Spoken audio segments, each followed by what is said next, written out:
Zoom room. We got these little duendes. They're like Chamorro Smurfs. They go in there and they spray everything and they wipe everything down. Because, people be touching stuff, and we also, don't worry, the virtual malasadas and coffee at self-serve. 741. Let's go in where we have standing by Anna Johnson from Carabao Brewing and Mo and Sarah from MoSa's joint here on the link on the breeze. Good morning. Good morning, ladies. Good morning. Good morning. Morning. I hope it's nice and clean in there for you guys.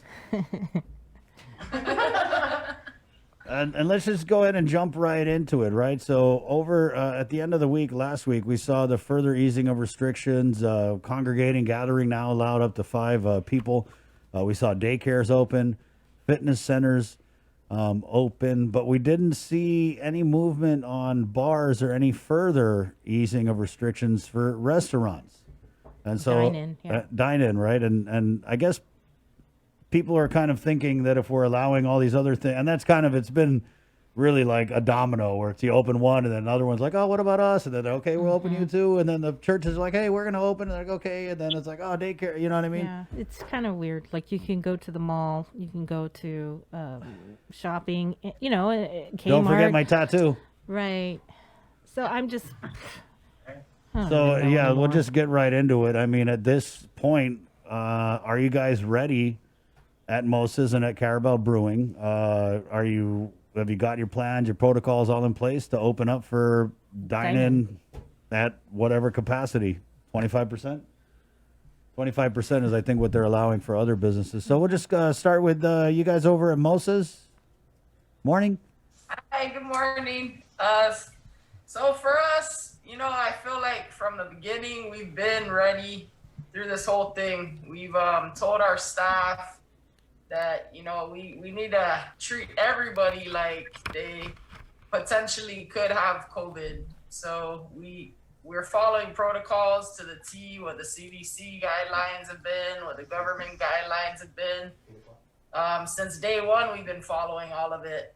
And it's, the PCOR 1 and then went into PCOR 2. It seems like things change every week for us. And that's like everybody on this island. Our top priority at our restaurant, I believe, is just the safety of our customers and safety of our staff.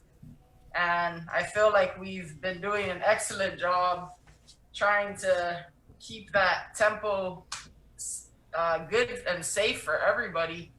But it seems like this last PCOR 1 shutdown, everyone was expecting it to go to 25% because everything else kind of opened up to 25%, and it just didn't. And for some restaurants and some places, it's okay for the outdoor seating because they're designed for it. But as for like our restaurant, it's not at all.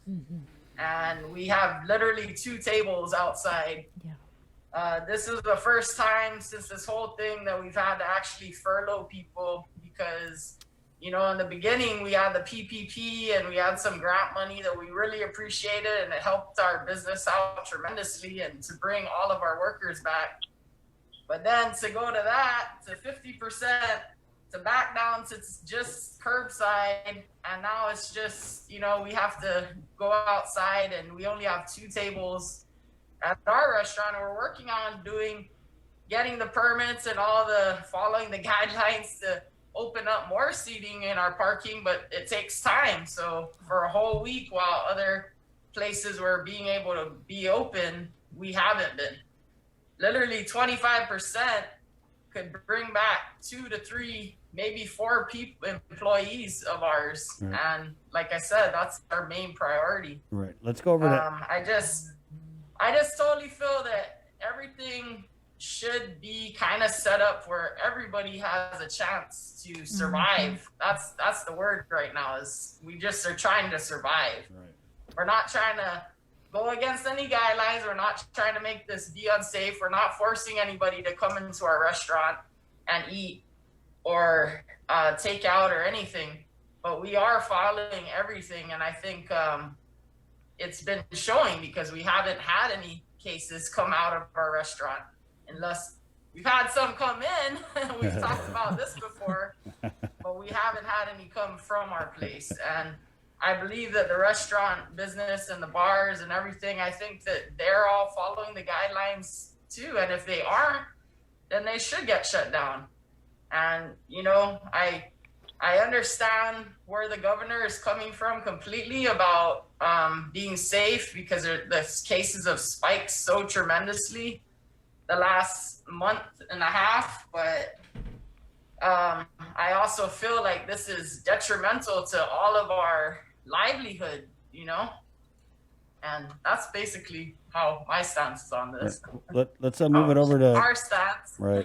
Let's move it over to Anna. Anna, Carabao Brewing, you guys have been able to convert, from what I see in that little parking lot area there, into some outdoor dining. So has that been a kind of a blessing for you guys to have that kind of space? Absolutely. Yes. So I just want to echo what Mo was saying. This shutdown, reopen, shutdown week to week has been so difficult on us. We also had to furlough our staff just this last go around. Even with outdoor dining, you know, it's detrimental to the business to have to guess what you're going to do 4 days from now. Do we buy more produce? Do we not? So that's been really tricky. For us, we have the distinct advantage of having that outdoor area. I fought for that back in May, June, and July. I went through the paperwork. I went to multiple agencies multiple times. I had the support of my landlord, which was incredible. And so I have that opportunity, but I fought for that for months. It was not a short process.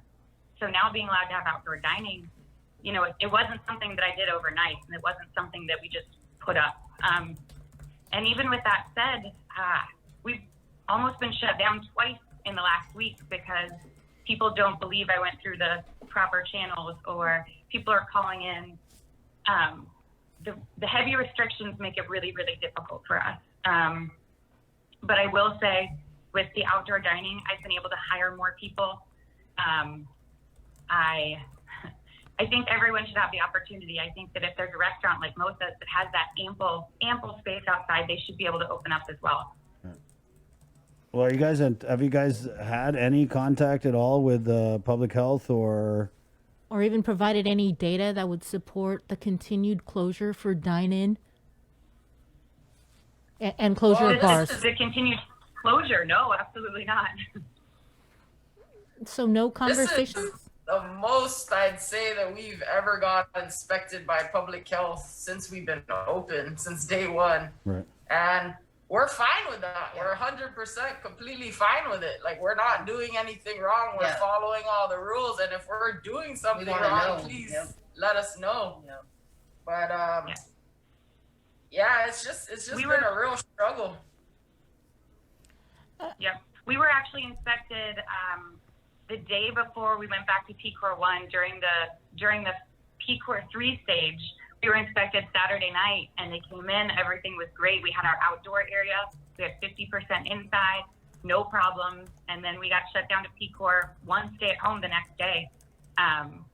Again, if we're doing something wrong, let us know. But we're following all the guidelines, and I know the other restaurants, other bars are doing the same thing. We need that opportunity to open up and plan for the next couple of weeks. We can't just go week to week and hope for the best. I wanted to ask, and I really hate asking this, but we have seen several businesses that have had to close permanently. How close are you guys to reaching that point? Mo? I'll go first. We were doing very well until the second shutdown when we went back to stay at home. I think we had one more week left before we'd have to close our doors for the foreseeable future. So the outdoor dining saved us, and it saved our staff. We were going to have to furlough everyone and close the doors. So we were very, very close. Mo? I think that for us, once we got to be able to open to the 50%, that kind of saved us. And then now going backwards, it's kind of getting to a point where it's not about saving the business, but saving our employees' livelihoods right now. It's like we don't want to have to let them go. And it's so sad to have to and not be able to bring them back. And so what we want to do is we want to keep them. You know, we're a family at MoSa's, and it really hurts to not be able to have all our staff come back. And with any kind of opening, even 25%, and you know, we will follow all the protocols, at least we'll be able to bring back a majority of our staff, you know. Literally 25%. If we just got opened up to 25%, that means 6 tables inside of our restaurant. And if anyone's been in our restaurant, they know that literally that's not even 6 feet apart. That's about 40 feet apart that we could make it. I mean, we'll make it as safe as you want it to be, but just saying, okay, you can't come to work to our staff every day, it's heartbreaking. And you know, this is Guam, and we're talking about health, the health of Guam, but this is mental health. When you can't feed your families, when you can't pay your bills, that's one of the biggest stressful things that you'll ever have to deal with in your life. And a lot of people are going through that right now. And it like Sarah said, it's killing us to know that our family is going through this right now. And I think that's what's sad, because I'm not even sure if your stories, the stories of the businesses, are being heard or being shared with the decision makers. I mean, are you guys given I don't think they are. any sort of opportunity at all? I mean, we do have the economic advisory panel. I mean, do you guys communicate with them? I'm just wondering why we're not. I don't know. Just Me and Sarah aren't on the advisory panel. There is an advisory panel for restaurants and bars, and they have been advising to open up slowly. You know, nobody wants to get people sick, and we don't. That's the last thing we're trying to do.